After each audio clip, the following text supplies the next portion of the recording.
দেখছেন বাংলা বার্তা, সত্য খবর এখন আপনার নাগালে। আমাদের চ্যানেলটি সাবস্ক্রাইব করুন, দেখতে থাকুন, সঙ্গে থাকুন। বিশ্ব নবী দিবস উপলক্ষে হুগলির বৈদ্যবাটি, কাজীপাড়া, মাঠপাড়া ও আশপাশের থেকে এক বিশাল জাসনে জুলুস নিয়ে বৈদ্যবাটি চৌমাথা ভাই ভাই সংঘের ক্লাব প্রাঙ্গণে উপস্থিত হন। মসজিদ কমিটি তাদের জন্য কিছু সিন্নি, বাচ্চাদের বিস্কুট, লজেন্স, কেক ইত্যাদি বিতরণ করেন। মসজিদ কমিটির সম্পাদক মোহাম্মদ সাইম আলী, আব্দুল মালেক, শেখ মোহাম্মদ রাজ অকৃত্রিম মেহনত করে সুচারুভাবে পরিচালনা করেন। নবী মোহাম্মদ সায়ের আদর্শময় জীবনের দিক তুলে ধরে বক্তব্য রাখেন অল বেঙ্গল মাইনরিটি অ্যাসোসিয়েশনের সভাপতি ও ফুরফুরা শরীফের ভূমিপুত্র আবু আফজাল জিন্না। আজকের দিনে সর্বত্রই ছড়িয়ে পড়ুক সাম্য, মৈত্রী, ভালোবাসা আর দূরীভূত হোক হিংসা, বিদ্বেষ, অহংকার এবং দেশবাসীর কল্যাণ কামনা করে দোয়া করা হয়।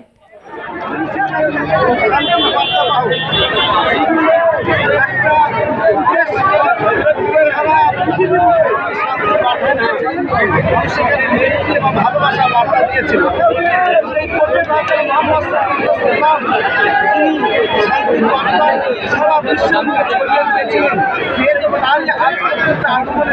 আমরা মনে করি হিংসা শান্তি প্রতিষ্ঠা করতে হলে মোহাম্মদ ইসলামের যে দেখানো পথ সেটা যদি অনুকরণ করা হয় তাহলে শান্তি জাগ্রত হয়।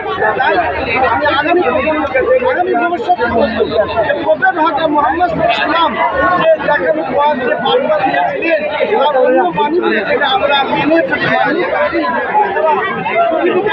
সমস্ত পরিবারের মধ্যে শান্তি প্রতিষ্ঠিত হবে। শান্তি প্রতিষ্ঠা হতে গেলে ভালো প্রফেট মুহাম্মদ ইসলামের তথ্য প্রতিষ্ঠা হতে হবে। সেটাই সত্য, সেটাই জ্ঞান, সেটাই সাকসেস হবে। যেভাবে অশান্তির বাতাবরণ তাদেরকে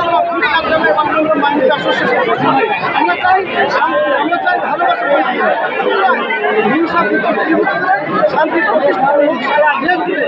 এটাই মানসিকভাবে প্রত্যাশা রাখি এবং এটাই সমস্ত দেশবাসীর কাছে আমি আরাধনা রাখি শান্তি সম্পর্ক বজায় রাখি।